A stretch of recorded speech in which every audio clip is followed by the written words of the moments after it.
2017 का टाइम था।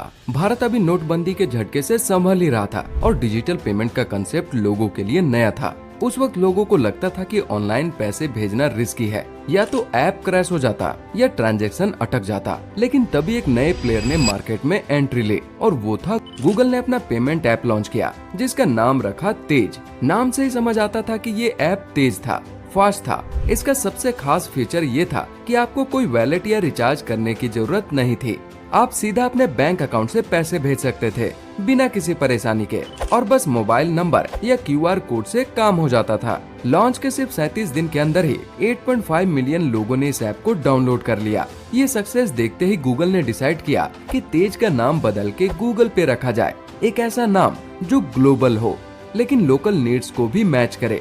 2018 में जब तेज का नया रूप गूगल पे के नाम से आया तो फीचर सिर्फ बदले नहीं और स्ट्रॉन्ग हो गए। अब लोग इस ऐप से सिर्फ पेमेंट नहीं बल्कि लोन के लिए अप्लाई कर सकते थे, बिल पे कर सकते थे और फोन रिचार्ज भी आसानी से कर सकते थे बिना किसी लाइन में लगने के।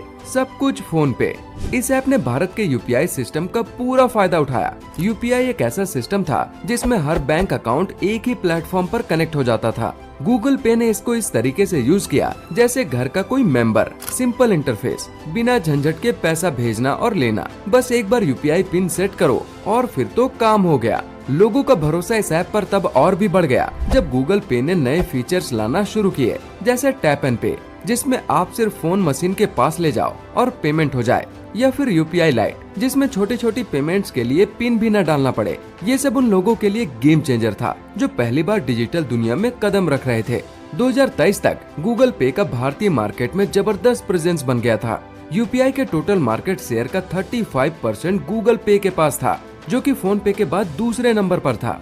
ये बताता है कि किस तरह लोगों ने गूगल पे को अपनी रोजमर्रा की जिंदगी का हिस्सा बना लिया था। इस सक्सेस का एक बड़ा रीजन था उसका सिंपल और समझने लायक इंटरफेस। छोटी जगहों से लेकर बड़े शहरों तक हर एज के लोग, चाहे स्टूडेंट हो या रिटायर, सब इस ऐप को यूज कर रहे थे। सब्जी वाला, चाय वाला, रिक्शा वाला, सब ने क्यूआर कोड लगा लिया था और गूगल पे करो एक कॉमन लाइन बन गई थी। आज के टाइम में गूगल पे सिर्फ एक ऐप नहीं बल्कि एक हैबिट बन चुका है। हर रिचार्ज, हर छोटी पेमेंट, हर उधार का हिसाब, सब कुछ गूगल पे से हो जाता है। इस जर्नी से एक सिंपल सी बात समझ आती है, अगर आप लोगों की रियल प्रॉब्लम सॉल्व कर सकते हो, उनकी जिंदगी आसान बनाते हो, तो सफलता जरूर मिलती है। गूगल पे ने हमें ये सिखाया कि टेक्नोलॉजी को सिर्फ स्मार्ट नहीं, सिंपल बनाना भी जरूरी है। जब प्रोडक्ट इतना इजी हो कि गांव का इंसान भी बिना ट्रेनिंग के यूज कर सके, तभी वो ट्रूली सक्सेस